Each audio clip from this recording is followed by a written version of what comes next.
Okay, hey everyone. So this is the final panel of the day of the Metaverse Summit. Great to be introduced to some new faces from my side. I've not actually met any of our very cool panelists before, but we're talking on consumer brands and how they're going to interact on Web 3.0. Guys, I think what would be really cool to start, just so we can familiarize with each other, is just a short intro. So maybe Matt, we can start with you. Sure, thanks, Jessica. Yeah, currently working at GDA. I'm at the office in Toronto here downtown.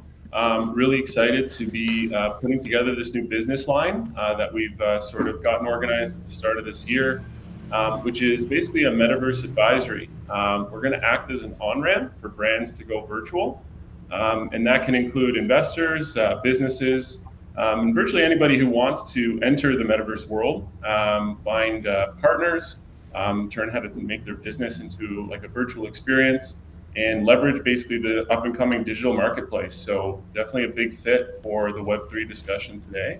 And yeah, excited to kind of dive in and see what the opportunities are. Sounds like you're the perfect fit for this panel then, advising companies as they move on to into this. It's going to be us picking your brains by the sounds of it. Rebecca, what about you?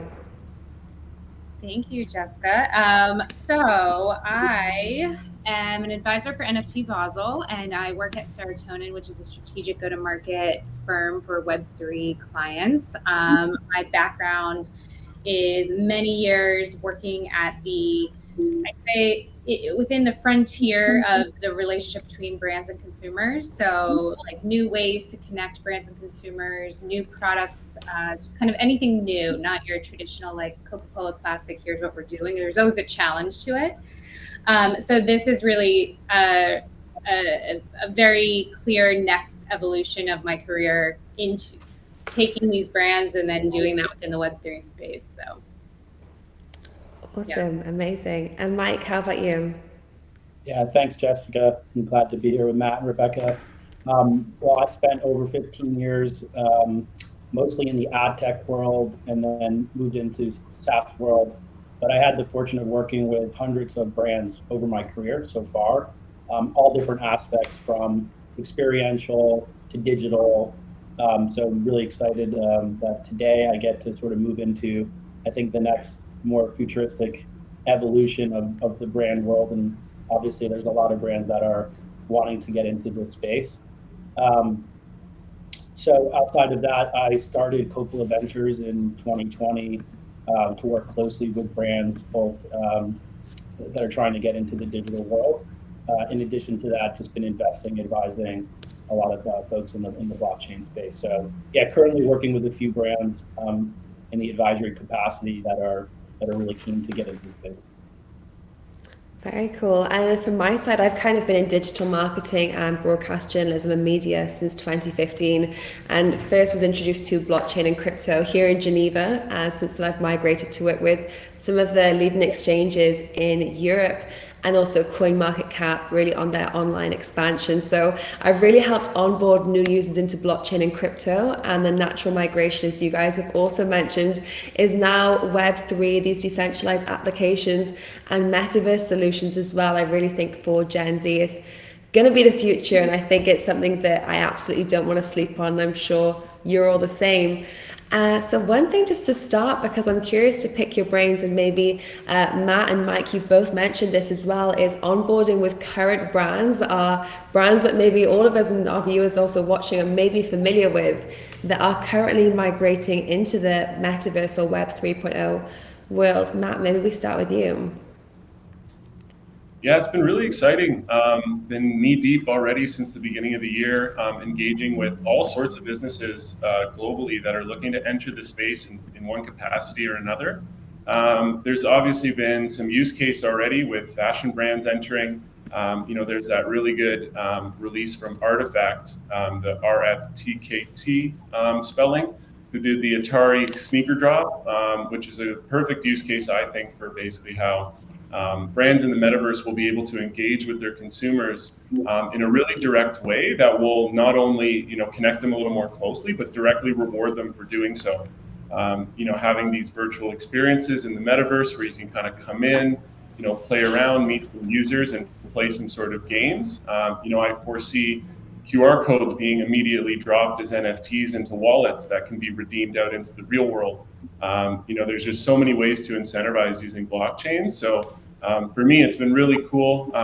There's resorts that have reached out that are trying to understand if they can build like a virtual mock-up within the metaverse that they can then use as advertisement, or even get the avatars to somehow engage with that. So it's been really cool. And then I think also what's going to really pop off in the next year or two is going to be music festivals entering Decentraland, as they've already started. Justin Bieber did the music festival or the concert on the Waves platform.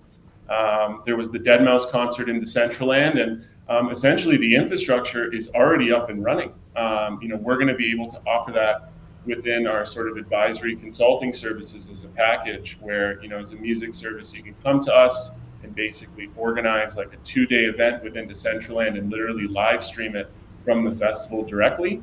You now have a global audience that can sort of get those performances in real time. There's engagement there for the users going back and forth. It's super exciting. I think that honestly, this is going to impact virtually every sector globally. And we're going to learn new ways every day to figure out how we can generate use cases and reward everybody. The businesses are going to be rewarded, the users. It's going to be a really good sort of give and take on both sides. I agree. And I really believe as well that it's going to be e-commerce kind of turned into an immersive e-commerce world. I think we're going to completely see a migration beyond what the e-commerce platforms could ever imagined as being consumer demand. So it's certainly really interesting. Rebecca, what about you when it comes to what you're expecting to see from products that are already in this offering, that are expanding but also improving the user experience in the metaverse world? Yeah, I mean, I think it's so interesting, and one way to look at it is kind of like a little bit like Stranger Things, right? So there's like the world that we're in and everything that's happening and how we're all interacting and the brands that we buy and, the relationship. And then there's this like underworld, but it's a digital world that, has the potential to be a replica and then some. And so the way to think about the potential is really like any engagement that we do IRL, which is how I'm just going to call it, because I don't think we really defined how we say it, but anything we do IRL can presumably be done through, in the metaverse. If you want to open a comedy store, you want to open a club, or you want to do a concert, or you want to have a store. But the thing that's really interesting is IRL, there's been a lot of focus on like traditional brands over many years because they've had the power of the market. And what we're seeing happening digitally is this push for creators and creator economies. And so now all of a sudden there's access to these individuals who like weren't the big brands, but to still build community at the same level or bigger. So there's a lot happening. I think it's really exciting. I think what we could see with like McDonald's yesterday announcing that they're trademarking a way to order digitally, but you get it delivered IRL. That's really interesting too, because now just to kind of break this out, we have IRL to IRL brand consumer engagement, and then we have digital to IRL. And then we have digital to digital. And so there's just like a lot of potential and different ways to engage. And I think it will be fascinating to see how brands decide to navigate that. It's really interesting. I was actually working with Real Vision Finance. They have kind of a broadcasting unit similar to Bloomberg, and I was speaking with their team this week, and we were filming some content together, and they said they actually have already invested offices in the metaverse. And then they went into even describing how they've chose old furniture because everything in the metaverse is shiny and new. And I think there is this new stance that smaller organizations can choose to have land positioning similar to the likes of Fox and CNBC, and there is almost a level playing field if you get in early, which is a really encouragement for new and early adopters of this tech. Mike, how's your thoughts? Because I'm sure that you're interacting with brands that probably are either looking to migrate or at least looking to maybe even scope out the competition and see that if my competitor is doing it, maybe I should look at it as well. Is that the case? I think so. I think just to take a step back, I think there's like the talk of Web 2 versus Web 3 or whatever we end up all calling this thing.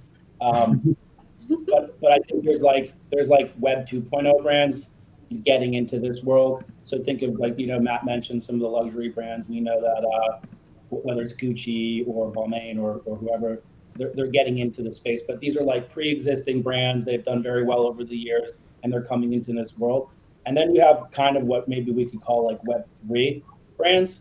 Like these are brands that are being like born in this world. Bored Ape, and the list goes on, right? These are brands in themselves. Bored Ape's not just an NFT, it's not just a community, it's a brand, right? And so now, based on the success they had, like this viral explosion, they're now sort of like flipping, right? They're raising traditional capital from Andreessen Horowitz, and they're going to bring old world into the new world, and it's all going to come together. So I think first and foremost, it's sort of like just to stay on topic with the conversation today, brands. First, I think we need to just like identify, is it a Web 2.0 brand coming into the new world, or is it a Web 3 from being born? And I think that matters because brands like McDonald's, who have already existed, and they have an advantage to some extent, where they get to bring their existing IP and all their resources and assets into and physical assets into a virtual world. But they may be at disadvantage as well from, where they're, they're not like a digital only. So I don't know if I have I'd love to get everyone else's opinion on that, but I think there's something to be said about like, what is the brand, right? Is it a 2.0, 3.0, and where does that go from there? So that's the starting point. For me personally, I've been engaged with a couple brands. I can talk about two today, but one as an example is surfing.com. So they effectively like own the world of surfing, just as a category broadly, and what they're very much interested in doing is sort of being the voice of the entire world, not just professional aspect or competitive aspect, but the culture, the world, everything that makes that community really exciting. So they're looking at how do they enter this space? How do they do it like in a mindful way? How do they not just go after their core audience, but pick up new audiences, right? That like are interested in them, not just for surfing, but maybe it's art, it's fashion, it's culture, and then also this new world of Web3. So I'll stop there for a second, but I think the starting point is like, what's the brand? What are their intentions? And are they part of the new world, or are they trying to get into the new world?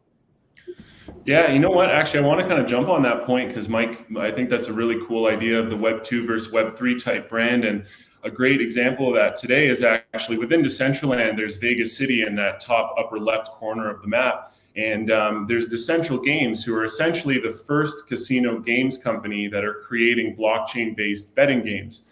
And right now, in order to actually go and play there, they've created this really brilliant sort of community-generated revenue system where in order to actually play the casino games there, you have to hold one of their NFTs. And they've released this thing called Ice Poker.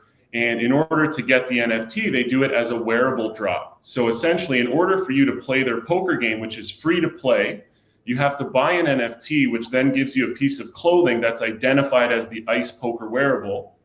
Then you get a seat at the table where you get to play poker for free, and you get to stack basically these ice tokens that are then worth something, and you can go and sell them on a market. And then at the same time, the value of the NFT that you've bought on OpenSea is going up due to speculation. So it's been really, really cool to see. And there's articles around how Ice Poker has generated like 7.5 million in revenue in the last 3 months. And it's such an interesting statement because they're not generating revenue off betting profits. They're generating revenue from the NFT sale and the community behind it. And it's just such a great example of what you're doing in Decentraland, how it's completely decentralized. They're currently sitting on a treasury of, I think, just over 60 million as of a couple days ago, where the community can vote on what to do with that money. And it's a great example of a brand new Web3 brand that is clearly being disrupted with the... Well, I'll jump in. You go ahead. Talking about. Okay, sorry, Matt. No, I just wanted to make that point. I think it's a great example of a Web3 brand that is exclusively started within the metaverse world that has immediately made a huge impact in terms of revenue and profits. And I'm getting engagement from businesses that are looking to basically copy it without understanding how they're really doing it. They're thinking, you know, are they making money betting poker? And it's sort of not really there. It's a little bit more of a forward-thinking idea. So just a really cool use case, I think. I'm really impressed by what they've done. So I actually wanted to say, because you're talking about something new, I wanted to talk about something old for a second, building off of what Mike said, because I think these distinctions are really important, but also not just Web 2, Web 3, but really what you're doing in the space. Because you can be a Web 3 brand, and that doesn't, just because you launch does not mean you'll be successful. And you can be a Web 2 brand, you can have a huge community, and just because you transition into Web 3 doesn't mean you'll be successful. Two brands that I think have really just like gotten it right this past year are two actually kind of old brands. So we have Sotheby's. You know, I don't know when Sotheby's started, but you know, I think they're 200 years old, maybe more. But they have really entered into the space and like carved a really strong position for themselves. Another one is Time Magazine. I don't know if anyone remembers this, but in March, so that was like, you know, early days, March of last year, Time Magazine announced that they were doing a full NFT drop with their Time Magazine covers, which have been for many years considered collectibles. So they were really early. Like they were before Adidas started talking about it, Nike. I mean, they were really the first ones to kind of be like, we think there's something going on and we want to be a part of it. And this is how we think it makes sense for us to be a part of it. And I just thought that was really very exciting because usually consumer brands, they're not so quick to like get onto the trend when it's happening. There's a lot of red tape. There's a lot of people who need to approve, but especially Time Magazine, I thought that was just like a really strong example of like, it depends what you're doing. And I think those brands did it right. I have to agree with you. Please go ahead. I just wanted just one more thing, and Jess, would be good to get your feedback on this too. But Matt mentioned it, Rebecca too, what you're doing. So I think one thing I wanted to hope came up in this call is like, whether you're 2.0 or 3.0, these worlds, like they're playgrounds, right? We have to play within the rules from a technical standpoint. So clearly we're in the first innings of this entire thing. So there'll be limitations to like the answer of what you can do. But, you know, certain brands, I think, fashion as an example, like there might be an advantage for certain categories early on, because in these worlds, as an example, with like, I mean, again, I don't know everything about what they all offer in perfection, but like Decentraland, you know, or Sandbox or whatever, you know, putting on a piece of like a shirt, right, is something we know is possible, right? So Gucci will have their drop. There literally will be a shirt that you can buy and own as an asset. It's limited. You can wear it in Decentraland on your avatar. So that's like real world value, so to speak, like in the metaverse. You can buy a virtual shirt. You can wear it in a virtual world. You can flex to your friends. You can sell it later. That's because there's a technical capability for that. So when we're talking to brands, like if I'm talking to Surfing or some of the other folks that I'm working with, like some of those perfect like examples that I'm looking for, they may not exist. So that challenges you to like either A, get creative to work within what is capable, and is that a good fit? Or, you know, these worlds aren't going to say, yeah, we'll enable this because it's good for your brand. Like it has to appeal to, you know, their roadmap, their dev resources, funding, right? So there's some limitations to what those use cases are, especially in these early days. So Jess, would love to get your thoughts on like, do you think the technical capabilities of these metaverses will have an impact on, you know, these brands engaging? For sure, and I think it goes kind of back to what we were all saying, which was that the consumer requirements will be completely different if you are looking at a traditional brand that's already been established in the real world, or if you're a completely new and emerging concept and brand. And I think there is that different variation. I think we've touched on some of the luxury good brands like Gucci, for example, entering the metaverse and kind of the new digital world, and they succeeded exponentially when it comes to like 20 million visitors on their Roblox Gucci garden. And would they have done the same if they didn't have such a high value luxury price item in the real world? Because a lot of the Roblox users are Gen Z and they're aged 9 to 15. So something that's inaccessible in the real world for a certain demographic suddenly becomes extremely lucrative and interesting for a demographic in this metaverse world where it is more accessible, it's a lower price point, and there's a level of inquisitivity there as well. So I think it's really interesting to see the different variations, and I kind of want to go back to you guys and ask them when it comes to the different requirements that will help you succeed if you are a brand, a retail brand, for example, in the metaverse looking to kind of enter in. What are some of the really critical things to implement to make sure that you get it right? Yeah, great point. I think in crypto in general, it's very evident that community is the number one and most important thing to generate anything within the crypto space. And for a traditional brand entering, it's not simply going to come down to you putting a giant budget into advertisement. You're going to have to penetrate the communities in some way or another to sort of build trust within them individually, so that word can sort of spread organically. And I think it's one of the coolest parts of crypto that really rewards people who are in it for sort of, I don't want to say a better reason, but you always have sort of surface level interest of people looking to do a cash grab and think that they could just follow suit, and all of a sudden they can profit off the crypto vehicles or instruments that are created from it, when really if you organically build a community through these discords, these crypto Twitter accounts, you can start to spread sort of small ideas that in the real world would really only be a very small audience. But if you can generate 2,000-3,000 people in a really loyal crypto community, you can do an NFT sale and literally sell the whole thing out and generate $500,000 to $1 million worth of value in Ethereum or Solana or alike. And it just goes to show that big brands, they're not just going to be able to come in here and swing big because they have a huge budget.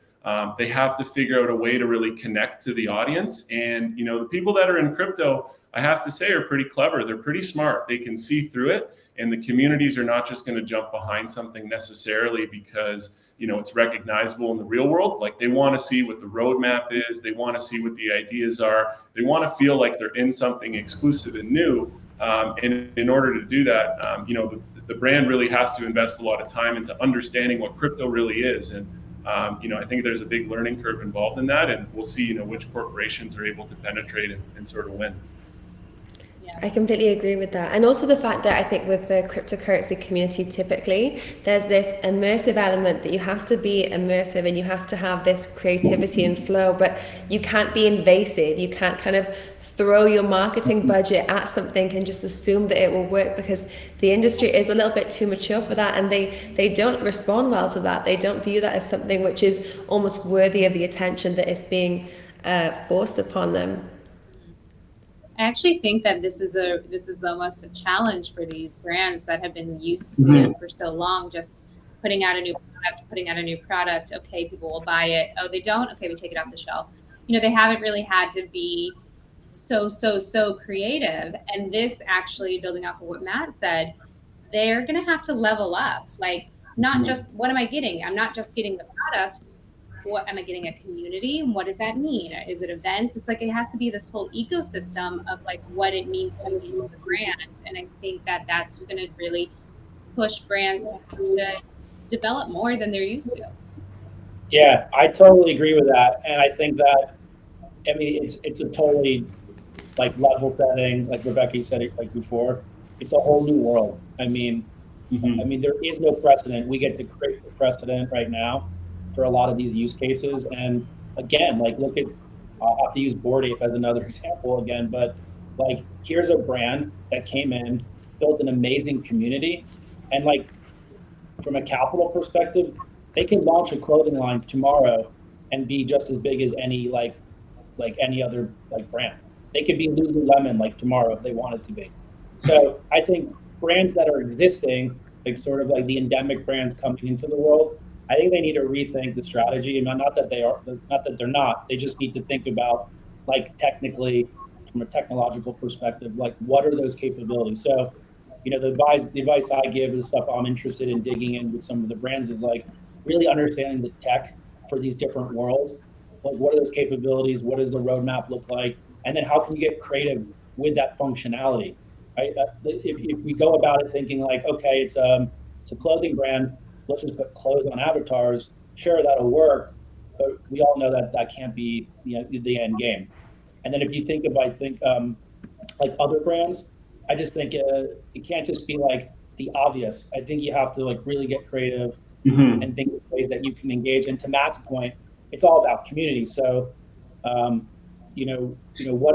are the other functionality and values that you unlock, like in the future? One, it's great to build that community, but the community is always going to be looking for what's next. Like, what's the next thing Gucci is going to give me access to? Is it just virtual clothing, or is it like some VIP thing, or is it access to some content, or something none of us on this call have even thought of yet?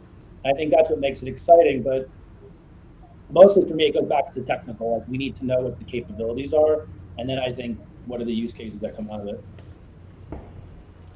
It's so interesting, and I know we keep going back to Gucci, and I haven't actually checked out their kind of metaverse explorations, but I was looking into it, and Vogue Business has said that during this Gucci Garden showcase that they had, the people that had bought the accessories and the merchandise, first of all, had paid more for the virtual accessories than they had for the real world physical handbags, for example.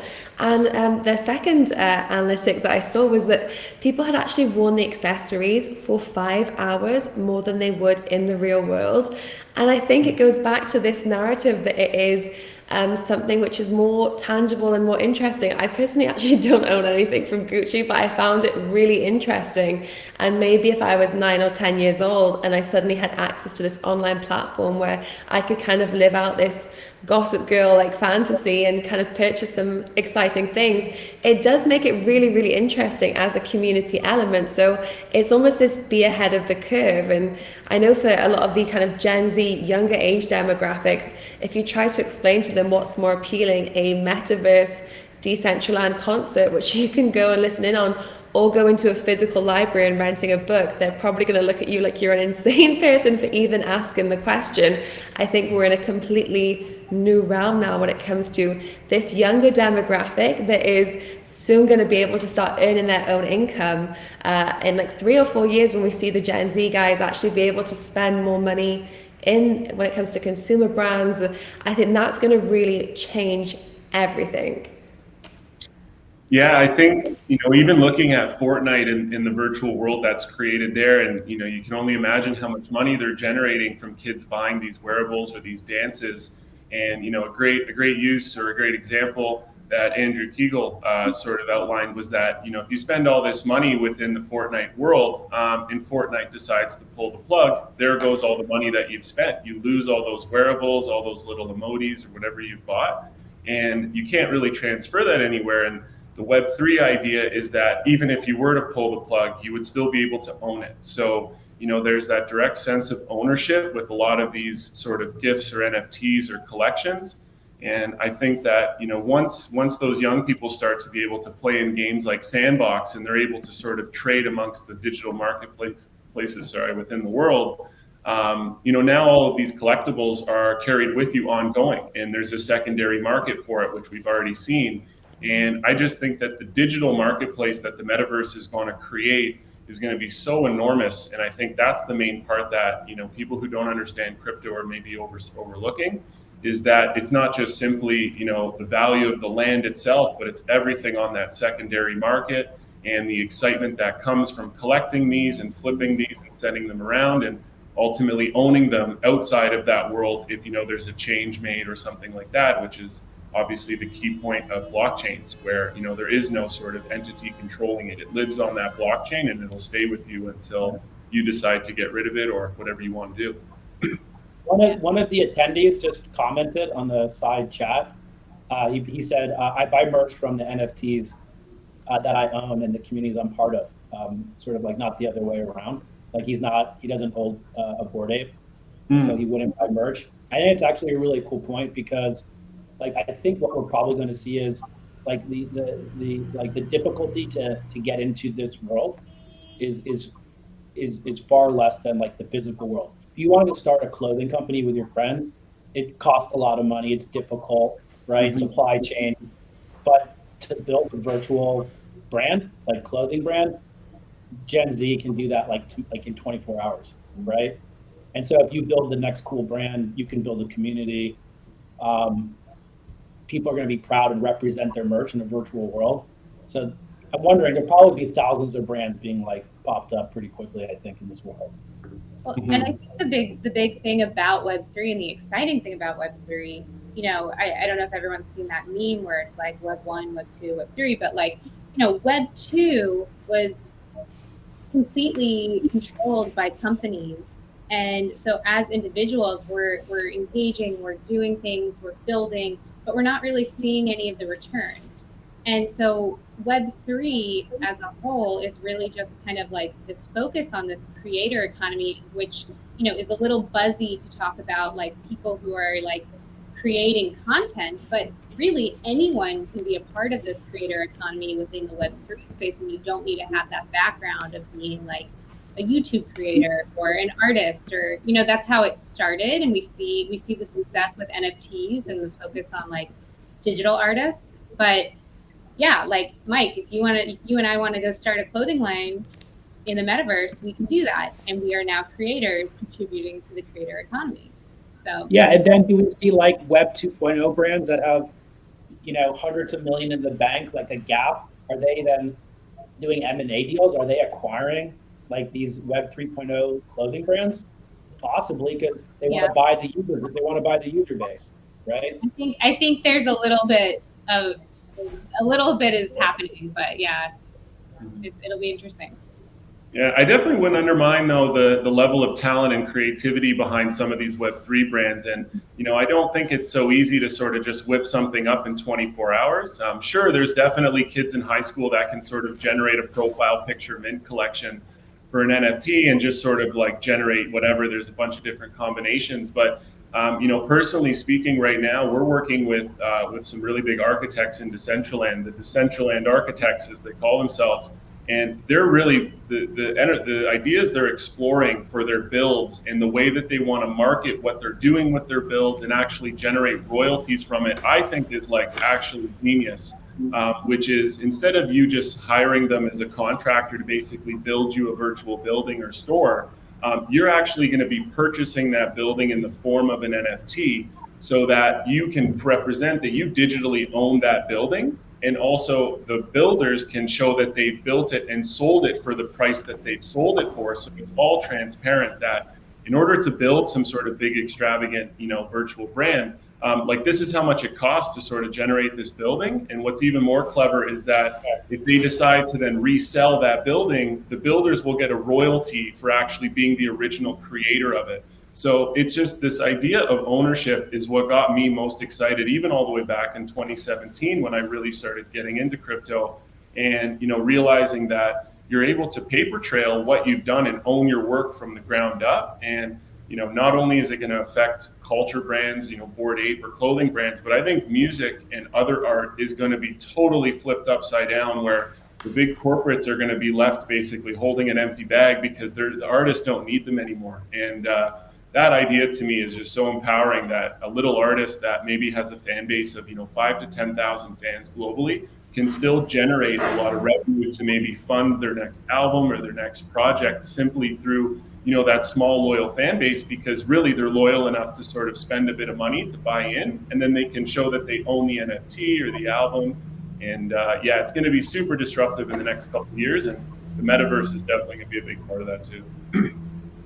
And I completely agree with you, Matt, in saying that anyone can potentially kind of get started, but the people that are starting the projects have to have a really clear mission statement, and that's really imperative to succeeding, because that helps bring the community. And it's kind of like that NFT craze that we witnessed a year and a half ago. I'm based in Dubai, so you best believe that everyone that walked down the street had launched their own NFT project, but 99% of them likely didn't succeed because the mission statement wasn't there, the core objectives as to why we've started and why we're doing what we're doing, not just for this get rich quick incentive, because consumers can see straight through that. And I think anyone that looks beyond that and builds an internal ecosystem, which is a subsector to these Web3 platforms, that's really what's going to be setting them apart from any competition in the space, whether they're current brands that we're seeing on the high street now or whether they're solely on Web3.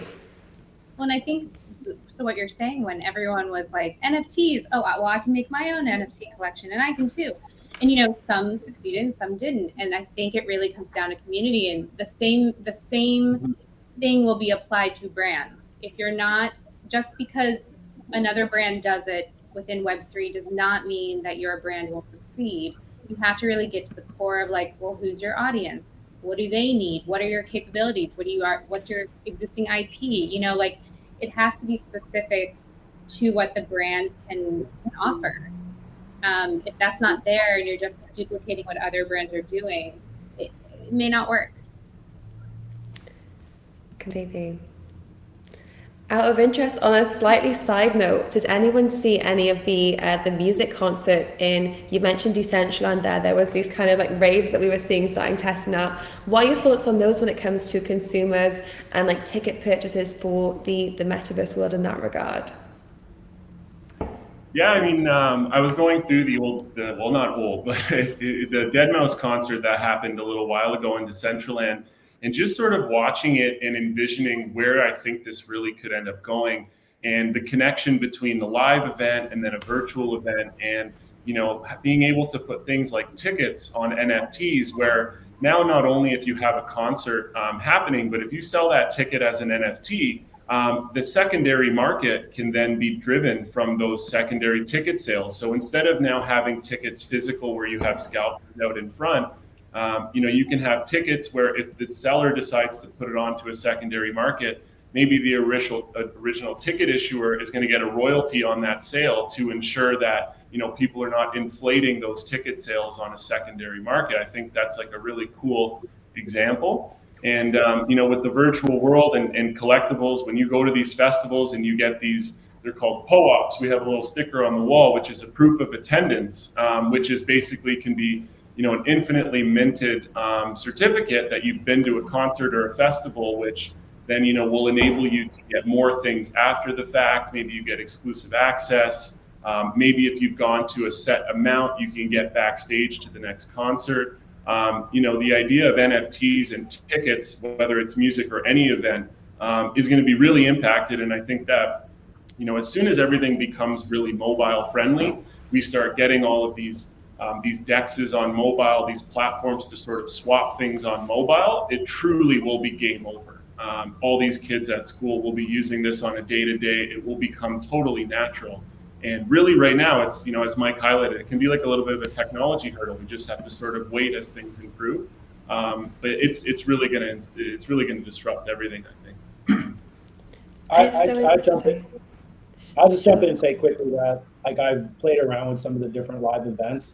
There's a big, I think the first, Matt, maybe I think you're aware, but the first Metaverse fashion event, I think unofficially is coming up in March on Decentraland with some other partners. But I agree, at the end of the day, like, we can all meet in a virtual environment with avatars, and but if the experience is I go and whether I'm listening to music or watching a video, those things are great, but I want more, right? And I want more than just, you know, walking up to a virtual tent where I could click on something and then it says, okay, now you need to be redirected out to wherever so-and-so's site.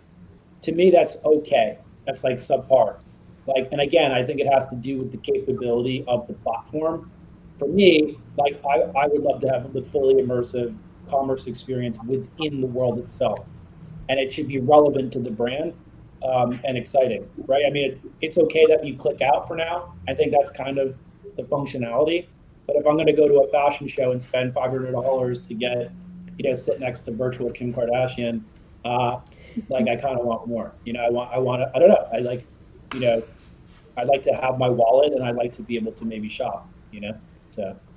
Completely. I think it's like if you look at e-commerce 10 years ago and this surge now, I always choose to buy online as opposed to physically, because online I know that I can have a discount code or free shipping, or I can have these free editions that come on with my user experience, rather than going into a store and paying for transportation and having to buy a Starbucks when I'm there. And I'm kind of weighing up what you said, Mike, is like you always want more as the consumer. And if you add on Web3 to that as well, you're expecting to have an NFT airdrop, or next time that you go online, you'll get incentivized, or you'll get kind of the pre-listings to certain events and certain like exclusive designer brand launches. So consumers constantly want more and more than just the end product, and Web3 really can showcase that. So I completely agree with you. I know we're on just a few minutes left, so maybe Rebecca, if we kind of do a final for a few remarks and start with you. Oh, just about whatever I want. Okay. Floor's yours. I think what's interesting, yesterday or earlier this week, Blockworks posted like, hey, look at all these companies that are hiring crypto jobs. And it was like Nike and Hulu and Visa and Disney and Google, Amazon, and I think that's really exciting, because as I mentioned it earlier, like traditionally these brands have been like doing their own internal innovation, but really not pushing the innovation across the industry. And I think that it's exciting to see that they're like in it and they're on board, and I think we're going to see in this next year like a lot of really exciting things emerging from these brands. Completely.